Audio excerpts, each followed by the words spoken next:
नमस्कार, हमारे चैनल में आप सबका स्वागत है। तो आइए हम आपको बताने जा रहे हैं अष्टमी को पूजन। बहुत लोग कन्या पूजन करती हैं, कुछ लोग करती हैं नवमी के।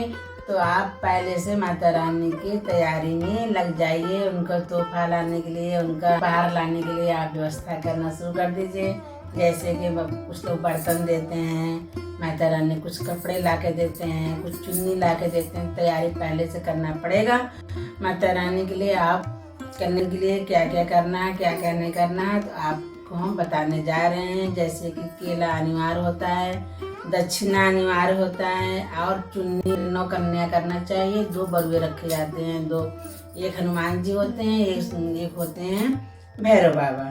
तो ये 2 का नांगुर रखना चाहिए, 9 कन्या रखना चाहिए। 9 कन्या मतलब 3 साल से 11 साल तक की कन्या होनी चाहिए। और उनको पहले हम आपको बात करने जा रहे हैं कि कन्या पूजन का शुरुआत कैसे होता है। तो पहले माता रानी को पहले आप न्योता देंगी, निमंत्रण देंगी, जा के घर में सबके बुला के लाएंगी। एक दिन पहले कहना पड़ता है। अगर आप उस दिन मिल जाती हैं तो सही है, अगर एक दिन पहले निमंत्रण देना पड़ता है कि हमें कन्या को जरूरत है, तो ले आना पड़ता है। अपने आप आ जाती हैं तो खुद जाके ले आना पड़ता है। और तो एंट्री में होने लगे हैं तो एक पात्र में आप उसमें शहद, दूध और दही और पुष्प वगैरह मिला के एक बाल्टी में रख दीजिए। एक पात्र ले लीजिए बड़ा सा। माता रानी को उसमें चौकी है, खड़ी पर उनका पैर पखाने के लिए पैर धुला जाता है, पवित्रीकरण किया जाता है। तो जाके अंदर बैठाए, चौकी बैठाएंगे। आप बिछाने के लिए खूब बढ़िया कपड़ा साफ होना चाहिए। चौकी माता रानी की आसन जो है साफ होना चाहिए, जूठा नहीं होना चाहिए। तो उसको आप बिठा लीजिए। माता रानी को सब एक से शुरुआत से 3 साल से कन्या को लेके जैसे जैसे है उतने आप बैठाना शुरू कर दीजिए। उसके बाद फिर जय माता दी बोलना चाहिए। माता रानी का जब पूजन करने जाते हैं, शुरू से जब माता रानी आ गई तो धन्य हो माता रानी, आपने आपको पुण्यवंतर दिया था, आपने हमारे घर में पधारी हैं। आपका लाख लाख शुक्र है माता रानी। आइए माता रानी, आगमन है, आपका स्वागत है माता रानी। तो उसके बाद फिर पुष्प वगैरह माता रानी को पूजा कर दीजिए। कलावा जरूर बांधना चाहिए। जितनी कन्या हैं उनको कलावा बांधिए, टीका लगाइए। आपके पास टाइम है तो व्यवस्था है तो महावर भी लगाते हैं, मेहंदी लगाते हैं। माता रानी को ये सब किया जाता है, क्योंकि माता रानी आप निमंत्रण दी हैं, माता रानी आपके घर में आई हैं, स्वागत है उनका।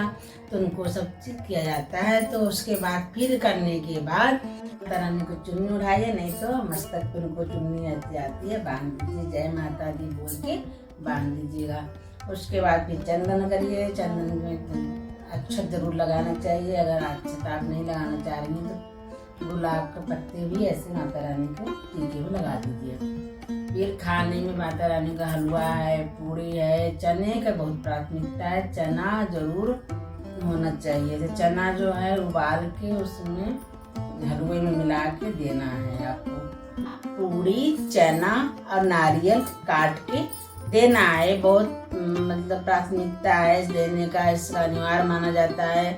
और अगर नहीं खाए, जगह जगह खाए रहती हैं तो उनको तो भूख रहती नहीं है, मगर फिर भी आप हलवा पूरी उन्हें हलवा दे देना, दक्षिणा दे देना, केला दे देना। उसके बाद खाती हैं तो अच्छी बात है। आप उन्हें खूब भर पेट खिलाइए। छोला होना चाहिए। और मतलब इतना ध्यान रखना, सादे की तरह से बनाइएगा, प्याज लहसुन नहीं पड़ा हो उसमें। और उसके बाद फिर माता रानी को आप खिलाने के बाद उनको माता रानी को सबको पैर छुआ जाएगा। पैर छूने के बाद माता रानी को बहुत बच्चे अपने आप ही आशीर्वाद देने लगते हैं, खुश हो जाते हैं। तो माता रानी की बहुत बड़ा कृपा होता है।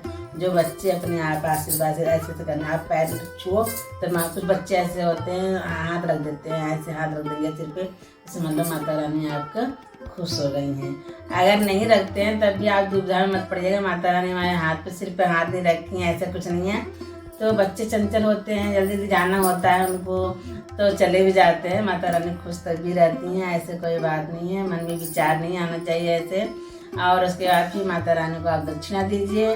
विदाई की तरफ उनको जो है आप जो उपहार लाई हैं उसको दीजिए, दक्षिणा अपने श्रद्धा अनुसार दीजिए। आप जो श्रद्धा है आप देने का आप उसको दीजिए। और फिर माता रानी को जय माता जी जय माता करके जब माता रानी जब चली जाए वहाँ पे, फिर उनको उस आसन उसन सब हटाना पड़ेगा। आप एक तरफ रख दीजिए, फिर भी आपको एक पुष्प चावल का छिड़काव करना पड़ेगा। उसके बाद फिर माता रानी जब चली जाती हैं, जय माता जी माता का एक गंगा एक कलश रखे रहते हैं, मतलब जल का लोटा रखा रहता है, तो उसको माता रानी की विदाई जब वो चली जाती है तो विदाई के तौर पे जल को भगवान को दिया जाता है, या नीम का पेड़ है तो वहाँ दीजिए। जय माता जी को शीतलता प्राप्त करने के लिए उनको मतलब माता रानी आई, उनका आगमन हुआ, फिर माता रानी को अच्छी तरह से विदाई कर दिए। फिर उसको जल को इसलिए जल दिया जाता है अर्घ्य।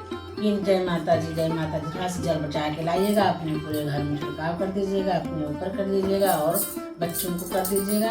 अगले दिन जैसे आपको नवमी का व्रत रहना है तो दशमी के दिन आपको पारण करना पड़ेगा।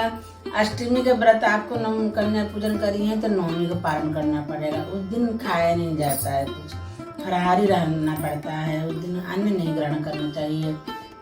वैसे आपकी जैसे श्रद्धा हो आप ऐसे करिएगा, वैसे हम आपको बता देंगे। हमारी वीडियो आपको अच्छी लगी हो तो लाइक करें, शेयर करें, सब्सक्राइब करें, कमेंट करें। जय माता जी।